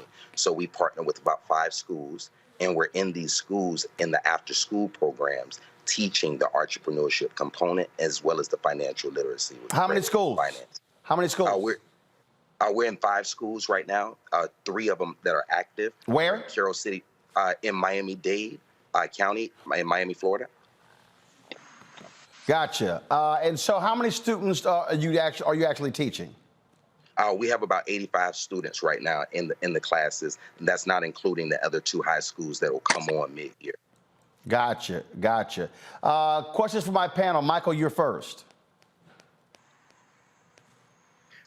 Hey, guys, look, this is great. I saw this article from blacknews.com. Just talk about some of the success story. I have a background in teaching entrepreneurship. Just talk about 1 or 2 of your biggest success stories with the financial literacy program.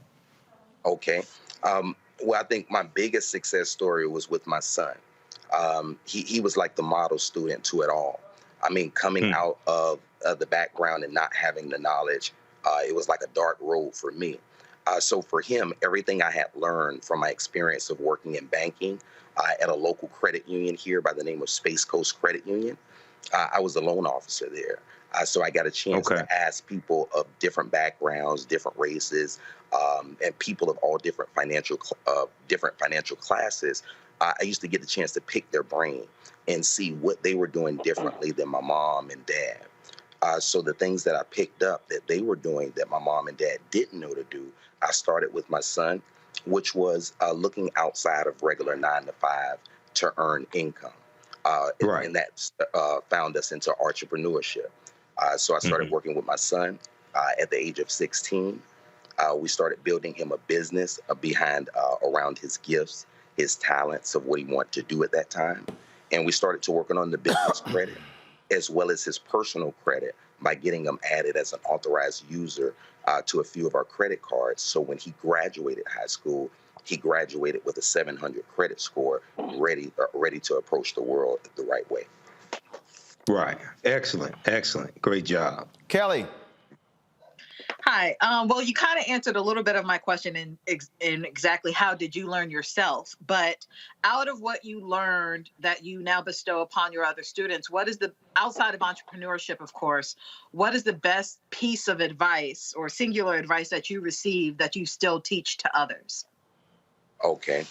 Well, in advice, one of the things that I've learned over time that I've gained, that I got from my mentor, that was a story.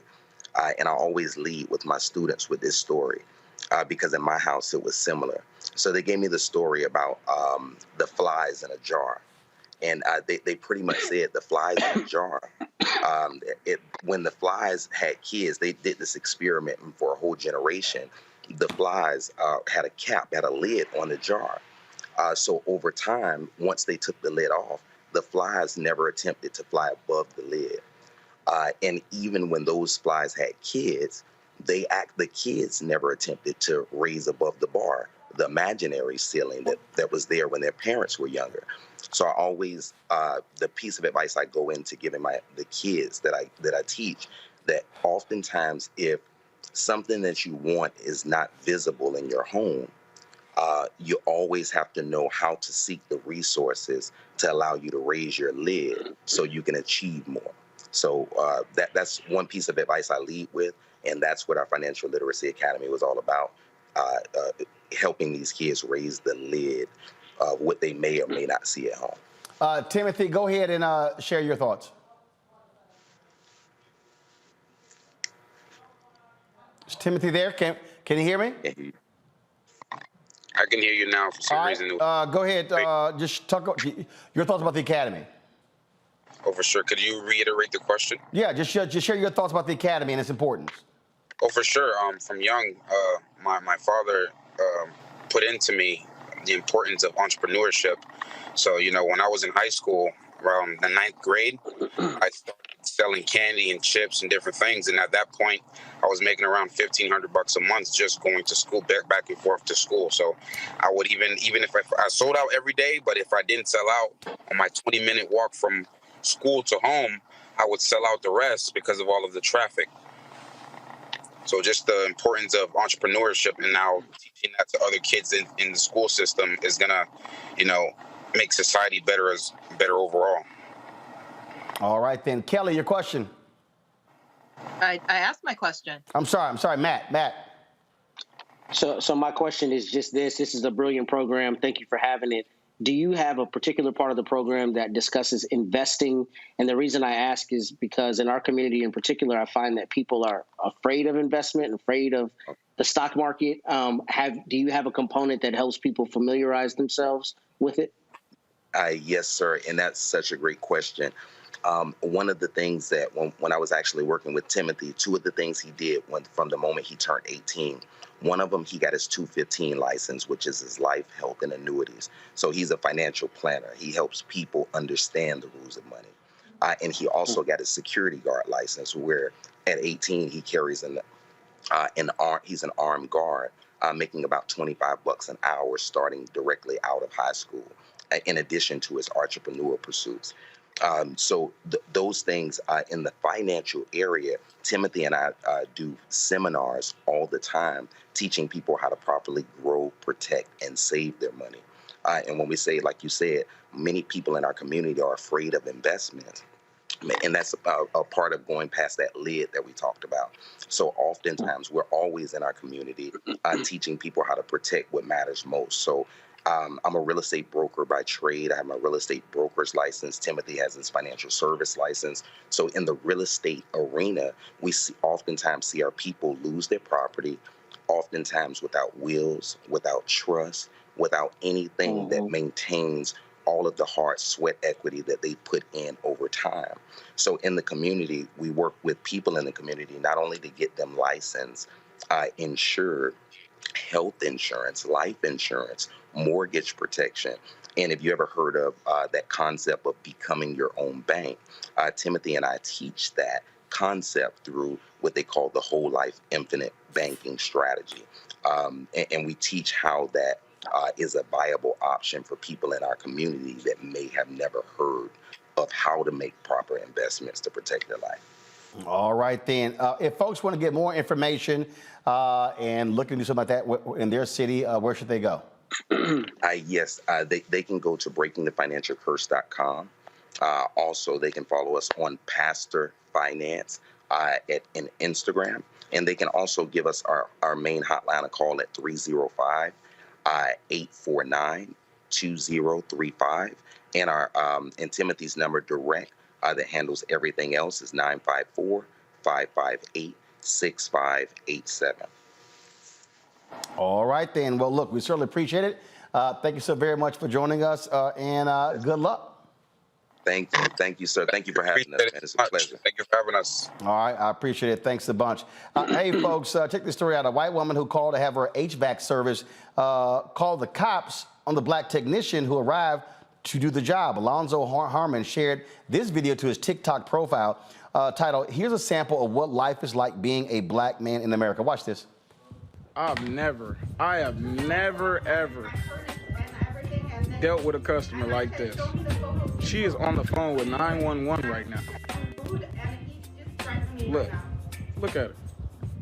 She said I just threatened her. What threat did I make towards you? What threat did I make towards you, ma'am? Huh? This is crazy. I already knew what it was when I first got here, though. Because when I walked in the door, she was on tip. Her husband not even here. She's asking me pointless questions. I'm answering, though. On God, you know, everybody who knows me know I keep it professional. But I've never dealt with a customer like here, ever. On God. And I'm not going to leave. I'm going to wait till the police get here. That's what I'm going to do. Show up, talk to both of them, nobody arrested. Somebody should be, the white woman should be arrested, Matt. Yeah, she should for a false report. Yes. And I don't even know what to say beyond this is absurd. I mean, he's got all the insignia indicating he works for the company, and she just wasn't pleased. The black man showed up at her door, so she called 911. And I chuckle because it is so absurd. I mean, I don't even know what to say beyond it's abhorrent that a person would do this. And I'm glad that he decided to stay, because I was thinking, you know, obviously if she says get off her property, leave her property so you don't have any trespassing issues. But I'm glad he decided to stay, because the police come and they see that not only these kinds of things happen to black people, but if he had left, we might be looking at him trying to defend himself, right? Because who knows what she says when he leaves. So I think he took the right course in recording her and making sure that it was clear he was not in any way menacing her. Indeed. That's what it means. Damn, a brother trying to work and still catching hell. We'll be right back, and we come back. We'll talk about Bethune-Cookman having a new head football coach. Next, the Roll About Unfiltered.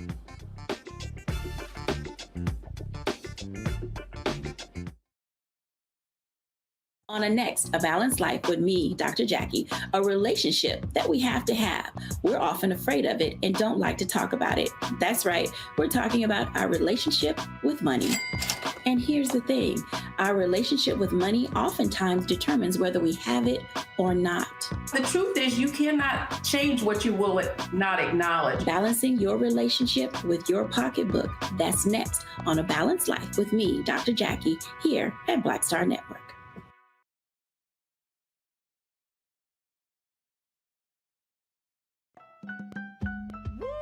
We're all impacted by the culture, whether we know it or not. From politics to music and entertainment, it's a huge part of our lives, and we're going to talk about it every day right here on The Culture with me, Faraji Muhammad, only on the Black Star Network.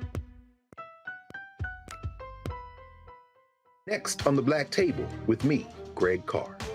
An hour of living history with Dr. Richard Mariba Kelsey, thinker, builder, author, and one of the most important and impactful elders in the African American community. He reflects on his full and rich life and shares his incomparable wisdom about our past, present, and future. African genius is saying that my uncle was a genius, my brother was a genius, my neighbor was a genius. I think we ought to drill that in ourselves and move ahead rather than believing that I got it. That's next on the Black Table, here on the Black Star Network. Carl Payne pretended to be Roland Martin. Holla! Hi, I'm Chaley Rose, and you're watching Roland Martin Unfiltered.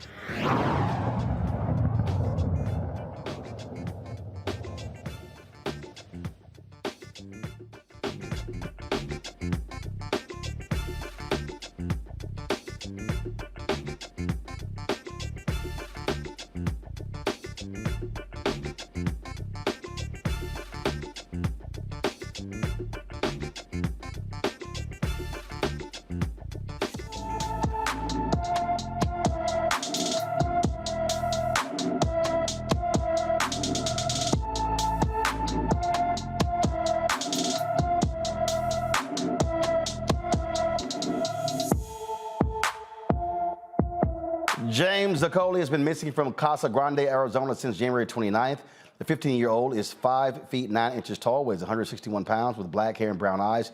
Anyone with information about James Zacoli should call the Casa Grande, Arizona Police Department at 520-421-8700, 520-421-8700. Folks, Bethune-Cookman has a new head football coach after all the drama.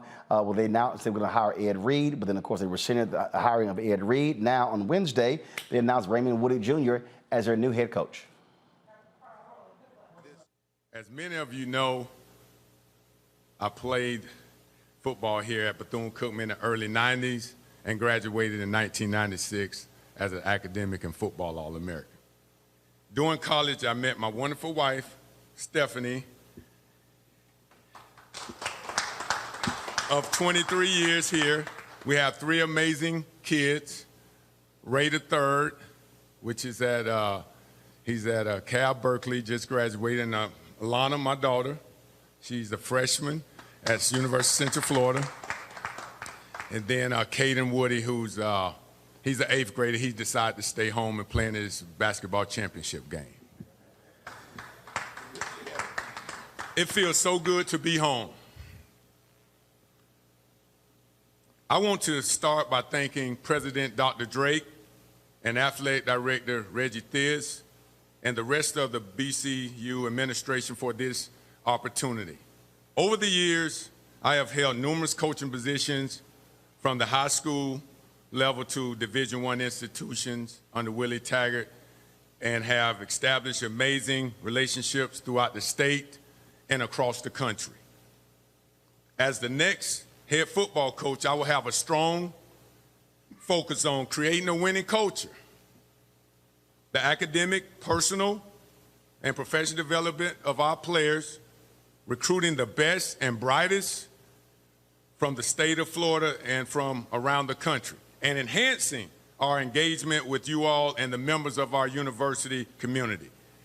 Now, in the first 30 days, I will examine and feel our staff individually equally committed to both on and off the field.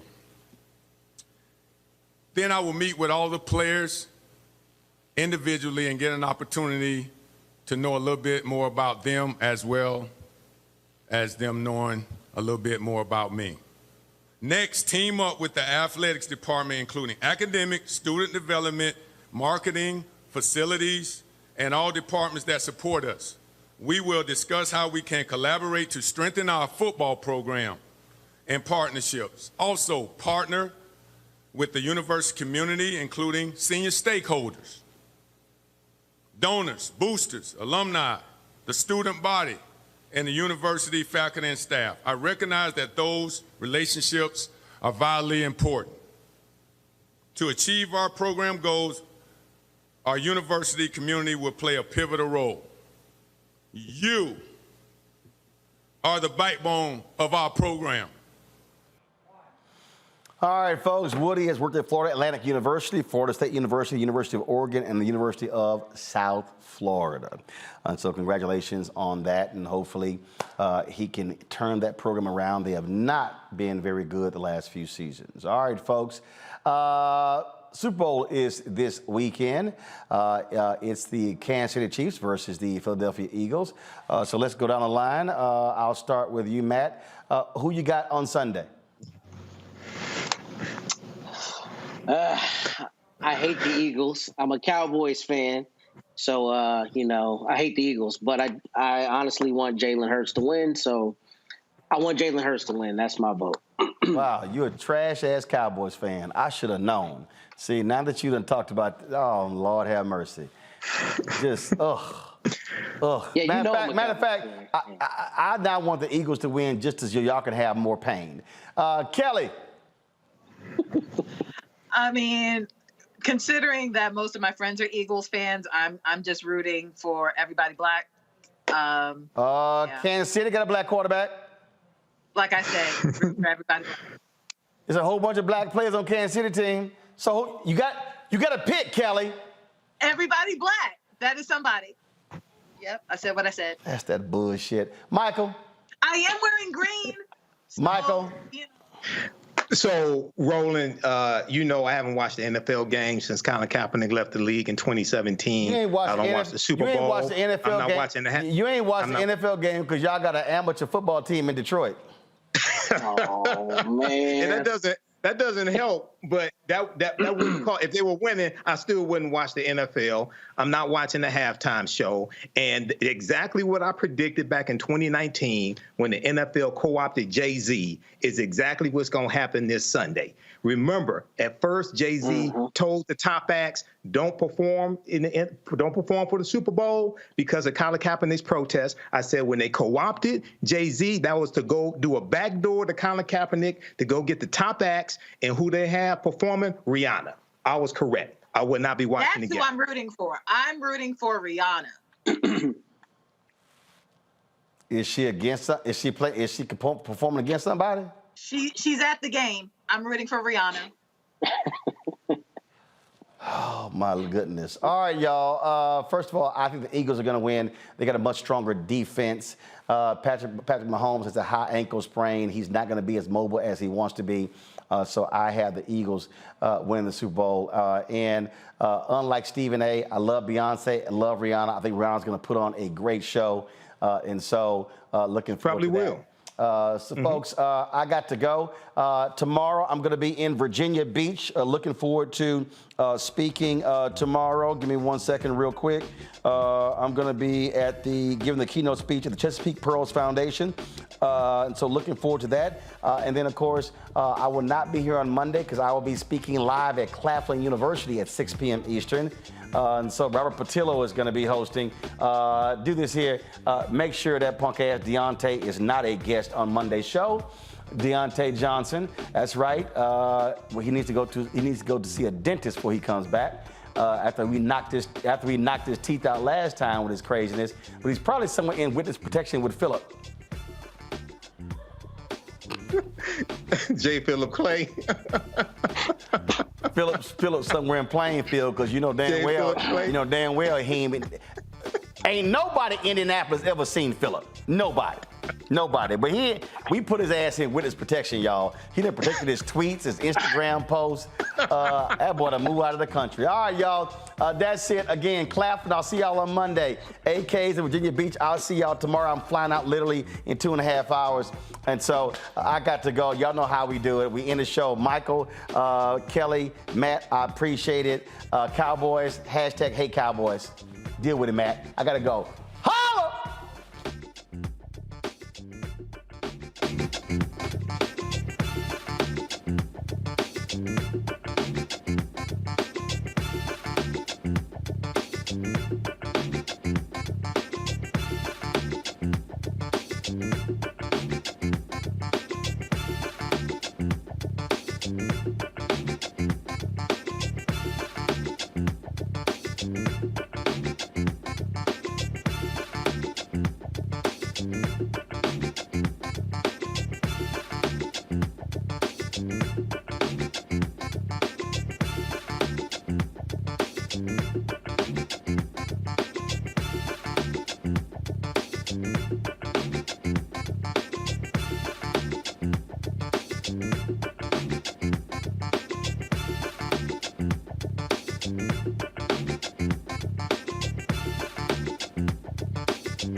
is here. I'm real revolutionary right now. Support this man, Black media. He makes sure that our stories are told. Thank you for being the voice of Black America, Roland. Stay black. I love y'all. All momentum we have now, we have to keep this going. The video looks phenomenal. See, this difference between Black Star Network and Black-owned media and something like CNN. You can't be Black-owned media and be scared. It's time to be smart. Bring your eyeballs home. You dig? Pull up a chair, take your seat. The Black Tape with me, Dr. Greg Carr, here on the Black Star Network. Every week, we'll take a deeper dive into the world we're living in. Join the conversation only on the Black Star Network. Hi, I'm Dr. Jackie Hood Martin, and I have a question for you. Ever feel as if your life is teetering and the weight and pressure of the world is